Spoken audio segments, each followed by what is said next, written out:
The quickest way to improve your communication is to change the scoreboard in your mind. Most of us walk into conversations thinking in terms of winning or losing. That's the first mistake, because when the goal is to win, every word you choose is built for defense or attack. And when that's your mindset, you stop listening, you stop connecting, and you start performing. Communication becomes a battle instead of a bridge. And here's the truth: when you're battling, even if you think you win, you lose connection. Think about the last time you argued with someone and won. Maybe you had the sharper comeback, maybe you proved your point, maybe they even went silent. Did it feel like you actually connected? Or did it feel like you just proved you were louder, quicker, maybe even harsher? Winning the moment usually means losing the relationship, because no one walks away from a conversation thinking, "I love how they destroyed me." They walk away feeling unseen, dismissed, and defensive. Shifting the goal means redefining success in communication. Success isn't proving you're right, it's making sure you're clear. Success isn't shutting the other person down, it's opening them up. Success isn't hearing silence at the end of your words, it's hearing understanding. And when you carry that mindset into every conversation, you instantly change the energy. You're no longer trying to overpower someone, you're trying to reach them. That's a whole different kind of power, and it doesn't come from winning, it comes from clarity. When you make the shift, the pressure disappears. You don't have to keep score. You don't have to stay on guard waiting for the next jab. You don't have to rehearse your counterpunch. Instead, you can actually listen. And when you listen with the goal of understanding, not winning, your responses slow down, your tone softens, your words sharpen.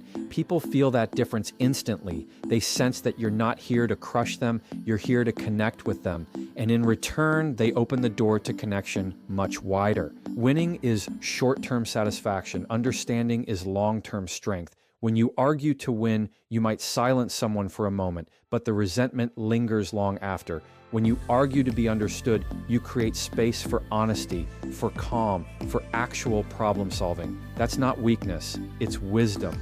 Because clarity doesn't just change one conversation, it changes how people see you in every conversation that follows. They stop bracing for conflict and start trusting your intent. Here's the shift in practice. Instead of asking, "How do I prove my point?" ask, "How do I make my point clear?" Instead of thinking, "How do I beat this argument?" think, "How do I understand their perspective?" Those little questions reroute your brain. They pull you out of combat mode and into connection mode. And when you're in connection mode, people lower their defenses. The conversation isn't about two sides clashing, it's about two people reaching. That's when communication works. So much of communication falls apart because we assume that clarity is automatic. It's not. You have to choose it, and clarity only shows up when the goal is connection, not conquest. You don't have to sacrifice your point, you don't have to roll over, you don't have to agree with everything said. You just have to shift what you're aiming for. Not the win, but the understanding. Not the trophy, but the truth. And the second you do that, your words get lighter, your presence gets calmer, and your communication gets instantly better. Most people think they're listening, but they're not. What they're actually doing is waiting for a gap, waiting for a mistake, waiting for their turn to jump in. That isn't listening, that's reloading. When the goal is to win, you treat every word from the other person like ammunition you have to dodge or fire back at. But when you listen to learn, the entire purpose of your attention changes. You're not gathering ammo, you're gathering understanding. And that's the kind of listening that transforms communication instantly. Listening to learn requires curiosity. Curiosity says, "I want to know where you're coming from," instead of, "I want to crush where you're coming from." Curiosity creates space for connection because it invites the other person to expand, not shut down. When people feel that you're genuinely interested in their perspective, they start to trust you. And trust is the foundation for any real communication. Without curiosity, conversations are just battles for airspace. But with it, they become opportunities for clarity. Or think about the energy of a comeback versus the energy of a question. A comeback is sharp, fast, often defensive. It's designed to win the moment, not understand the person. A question, though, slows everything down. It puts the spotlight on the other person, and it shows you're actually trying to get it right, not just get it over with. Questions like, "What do you mean by that?" Or, "Can you explain that a little more?" don't weaken your position. They strengthen your presence. They say you're not afraid to hear more because your goal is clarity. When you listen to respond, your mind races ahead of the other person's words. You're crafting your defense, rehearsing your rebuttal, shaping your speech. By the time they're done talking, you've stopped paying attention halfway through. And here's the danger. People can feel that. They know when you've checked out of listening. They know when your silence isn't about absorbing, it's about planning your next strike. And when they feel unheard, they stop communicating honestly. They give shorter answers, more guarded words, less emotional honesty. On the other hand, listening to learn communicates something powerful without you saying a word. It communicates patience. It communicates respect. It communicates that you value the other person's perspective enough to set your ego aside for a moment. That doesn't mean you agree, and it doesn't mean you're surrendering. It means you're strong enough not to make everything about your comeback. People respect that, and respect is the soil where better communication grows. Here's the shift in practice. Instead of thinking, "What am I going to say next?" try thinking, "What are they really trying to say right now?" That single mental switch keeps you present. It keeps you tuned into the actual words instead of the imaginary battle in your head. And the surprising thing is, when you truly understand someone's point, your response becomes sharper, calmer, and more effective anyway. You don't have to reach for comebacks. They come naturally because you're speaking to the heart of the issue, not just the surface. Listening to learn is also about discipline. It's choosing not to interrupt. It's holding back from the urge to correct every detail. It's resisting the temptation to win the silence by filling it with your words. Discipline in listening looks like stillness, like patience, like presence, and that discipline pays off because the other person feels it. They feel safe enough to actually express what they mean instead of hiding behind defense. And when they do, you've created a conversation where real connection is possible. One of the most common mistakes in communication is confusing validation with agreement. People think that if they validate what someone else is feeling, they're giving up ground, they're admitting defeat, they're letting go of their own position. That's not true. Validation doesn't mean you agree, it means you recognize. It's the difference between saying, "You're right," and saying, "I hear that this matters to you." One is surrender, the other is respect. And respect is what keeps conversations from breaking apart. Validation is oxygen in a tense conversation. Without it, the interaction suffocates. People raise their voices, they repeat themselves, they get stuck in a loop because they don't feel heard. But when you validate, you cut that loop instantly. You say, "I see your frustration," or "I get that this is important to you." And suddenly, the emotional temperature drops.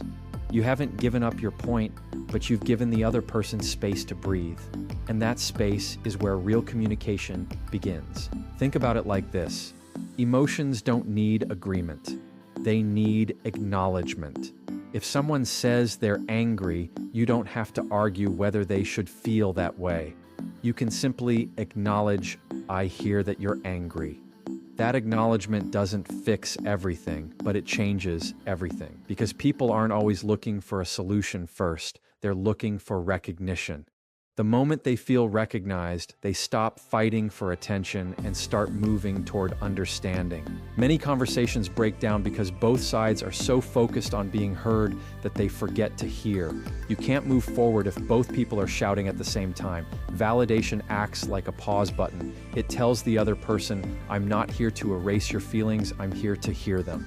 And here's the paradox. The more someone feels heard, the more open they become to hearing you. So validation isn't weakness, it's strategy. It paves the way for your words to land without resistance. There's a simple formula that works in almost every tough conversation. Feelings first, facts second. If you jump straight to facts, you come off as cold, dismissive, even combative. But if you acknowledge the feelings first, the facts land softer. For example, instead of saying, "That's not what happened," you can say, "I get that this situation felt unfair to you." Then you share your perspective. Same message, completely different impact. One builds walls, the other opens doors. Validation also requires humility. It's the humility to admit that someone else's feelings are real to them, even if they don't make sense to you. You might not understand why they're upset, but you can still respect that they are upset. That humility shows maturity. It shows that you're not threatened by someone else's emotions, and you're not so fragile that acknowledging their perspective feels like losing yours. That balance is what makes communication strong. In practice, validation sounds simple but feels unnatural at first. We're wired to defend ourselves, to correct misunderstandings, to push back when something feels inaccurate. But when you train yourself to validate before you argue, you flip the script. You take tension out of the room instead of adding to it. You keep the focus on connection instead of competition. And over time, this habit shifts the entire way people experience you. They stop seeing you as someone who needs to win, and they start seeing you as someone who knows how to listen, respond, and respect without surrendering. The quickest way to ruin a conversation is to treat it like a game. We keep an invisible scoreboard in our heads. Who spoke longer? Who interrupted more? Who made the stronger point? Who got the last word? That scoreboard makes us hyper-aware of winning moments instead of meaningful ones. And when you measure every word in terms of points, you turn the entire exchange into a competition. The truth is, conversations aren't games. There are no referees, no trophies, no final score that decides who was right. When you carry a scoreboard mindset, you walk into conversations looking for an edge. Every time you think you win a moment, you add to your tally. But here's the problem. You're the only one keeping track. The other person isn't awarding you points. They're building walls. While you're celebrating in your head, they're shutting down in theirs. What feels like a win to you feels like a loss to them. And in communication, the moment someone feels like they're losing, the connection is already gone. The scoreboard is also exhausting. It keeps you tense, on guard, ready to defend every word. You can't relax into the conversation because you're too busy calculating the score. And the irony is, even when you win on the scoreboard, you walk away unsatisfied because the relationship feels colder, the understanding feels weaker, and the energy feels heavier. Winning the scoreboard doesn't fill you, it drains you. Connection fills you, and you can't connect when you're busy keeping score. When you remove the scoreboard, you free yourself from that constant calculation. You don't need to count who interrupted more. You don't need to remember who had the stronger comeback. You don't need to fight for the last word. Instead, you can stay present. You can actually hear what's being said without running mental math in the background. And when you're present, your words carry more weight, not less. Presence communicates more powerfully than points ever could. Without the scoreboard, conversations stop being battles and start being bridges. You stop aiming to crush the other person and start aiming to connect with them. You stop worrying about how many points you've earned and start caring about how much clarity you've created. And the beautiful part is, when people feel that difference, they lean in instead of leaning away. They realize the conversation isn't about competition, it's about connection. That realization shifts the entire energy of the exchange. Removing the scoreboard doesn't mean letting go of your perspective. It means letting go of the need to win at all costs. It means trusting that your point can stand on its own without needing to be scored like a victory. It means recognizing that the strength of your words comes from their clarity, not their ability to shut someone else down. And that shift in mindset makes you a communicator people want to engage with, not defend themselves against. The scoreboard only exists in your mind. The other person isn't awarding points, they're looking for connection. They're looking for acknowledgement, for understanding, for some sign that their words matter. When you put down the scoreboard, you give them that sign. You show that you're not here to compete, you're here to communicate. And when people feel that from you, they let their guard down. They stop keeping their own hidden scoreboard, and suddenly the conversation turns from combat to connection. Clarity is the most underrated skill in communication. When emotions run high, most people reach for sharper words, louder tones, and defensive reactions. They think power comes from volume, speed, or clever comebacks. But the real power comes from clarity. Clarity cuts through noise. It lowers defenses. It removes confusion. When your words are clear, the other person doesn't have to guess, twist, or decode what you mean. They can hear you, understand you, and respond in a way that actually moves the conversation forward. Victory, on the other hand, usually creates fog. When your goal is to win, you pile on more words, more arguments, more heat. The conversation turns into a blur of back and forth, and by the end, no one is really sure what was said. They just know how they felt, attacked, dismissed, or overwhelmed. You might think you won, but you lost the one thing that matters most in communication: understanding. Clarity always outlasts victory because people remember how clear you were long after they forget how loud you were. Clear words come from a calm mindset. When you're defensive, you rush. You cut people off, you over-explain, you repeat yourself. But when you're calm, you can slow down. You can choose your words carefully. You can make sure your tone matches your intent. Calmness creates space for clarity. It tells the other person, I don't need to fight you. I just want to be understood. And that message is far more effective than any attempt to dominate the conversation. Clarity also protects you from being misunderstood. In heated moments, vague statements get twisted, exaggerated, or used against you later. But clear statements leave no room for confusion. Instead of saying, you always do this, you can say, when this happens, I feel frustrated. One is accusatory, the other is specific. One sparks defensiveness, the other invites discussion. Clarity doesn't just communicate better, it keeps the conversation safer for both sides. The best part about choosing clarity over victory is that it works instantly. You don't need to rehearse a speech, memorize lines, or prepare comebacks. All you have to do is slow down and simplify. Simple, clear sentences hit harder than long, complicated arguments. I want to understand you. That bothered me. Let's take a pause. These short, clear statements are easy to hear and impossible to miss. And when clarity is present, understanding follows quickly. Clarity requires humility because it strips away the armor of performance. You're not trying to impress with cleverness or crush with force. You're trying to connect with honesty. That humility makes your communication real.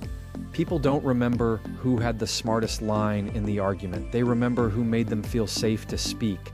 Clarity provides that safety. It lowers the temperature, it resets the tone, and it proves that connection matters more to you than conquest. When you prioritize clarity over victory, you redefine strength. Strength isn't how forcefully you can argue, it's how clearly you can communicate. Strength isn't winning the last word, it's making sure every word is understood. Strength isn't about proving someone wrong, it's about making sure nothing gets lost in translation. And when people experience that strength from you, they stop fighting you and start working with you. That shift is where communication finally becomes powerful, not because you won, but because you were clear.